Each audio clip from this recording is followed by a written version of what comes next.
પંચમહાલ જિલ્લાના પાવાગઢ ખાતે આવેલી છાસિયા તળાવ પ્રાથમિક શાળા પાસે ઠેર ઠેર સફાઈનો અભાવ જોવા મળતા રોગચાળાની ભીતિ સેવાઈ રહી છે।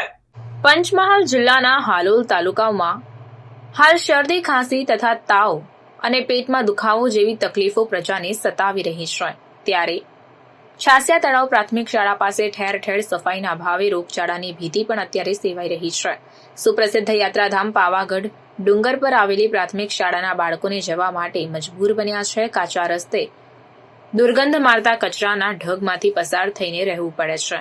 જો કોઈ રોગચાળો ફાટી નીકળે તો તેની જવાબદારી કોની?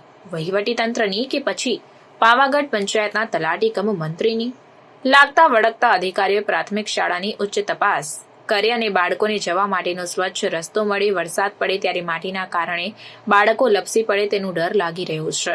હવે 2 વ્હીલર 4 વ્હીલર નહીં પરંતુ પગપાળા જવા માટે પણ જોખમ સેવાઈ રહ્યું છે।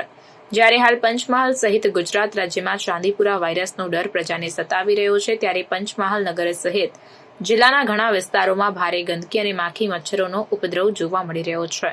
જ્યારે 9 થી 14 વર્ષના બાળકોને ચાંદીપુરા વાયરસનો વધુ ખતરો રહેલો છે, પરંતુ જિલ્લામાં જોવા જઈએ તો મચ્છર માખીનો ઉપદ્રવ અને ગંદકી અટકતી નથી, જેને નિયમિતપણે સાફ પણ કરાતી નથી, જે લોકો માટે ચિંતાનો વિષય બન્યો છે। જિલ્લાના મોટા નગરો અને ગામડાઓમાં જાહેર જગ્યાએ લારીઓ ઊભી રહેતી હોય અને પંચમહાલ નગરમાં તથા ઉપર જ્યાં ખાણીપીણીની દુકાનો આવતી હોય તેવા વિસ્તારોમાં ભારે ગંદકી અને કચરો જોવા મળી રહ્યો છે। સિંગલ યુઝ પ્લાસ્ટિક તથા ભારે ગંદકીના કારણે માખી અને મચ્છરોનો ઉપદ્રવ જોવા મળી રહ્યો છે। તેને ડામવા તંત્ર પાસે સમય નથી તેમ સ્પષ્ટપણે લાગી રહ્યું છે અને સબમિશનના ધજાગરા ઉડતા જોવા મળી રહ્યા છે। તો શું ખતરનાક સલામતની વાતો વચ્ચે સ્વચ્છતા વાયરસ ચાંદીપુરાને ફેલાવવાની તંત્ર રાહ જોઈ રહ્યું છે કે કેમ? તેવા પ્રશ્નો નગર સહિત જિલ્લામાં ઉગ્ર બન્યા છે। મળતી માહિતી અનુસાર આરોગ્ય તંત્ર સાથે લોકોએ પણ કાળજી રાખવી જરૂરી છે। 9 થી 14 વર્ષના બાળકોને સખત તાવ આવવો, ઝાડા ઉલટી તથા ખેંચ આવવી, અર્ધભાન કે બેભાન થવું તેવા લક્ષણો ચાંદીપુરા વાયરસના હોય છે। નમસ્કાર, અમારી શાળા પ્રાથમિક શાળા છાસિયા તળાવ પ્રાથમિક શાળા છે, પાવાગઢ ડુંગર પર આવેલી છે અને બાળકોને આવવા જવા માટે બહુ જ ગંદકી છે। તો વહેલી તકે સાફ સફાઈ થાય તો બાળકોને આવવા માટે કોઈ તકલીફ ના રહે અને બાળકો બીજા વધારે આવી શકે।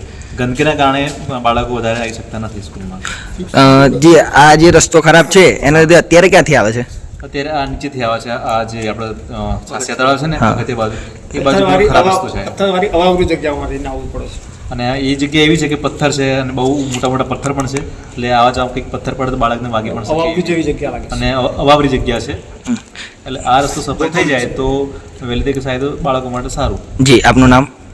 કિરણભાઈ ડામોર, પ્રાથમિક શિક્ષક।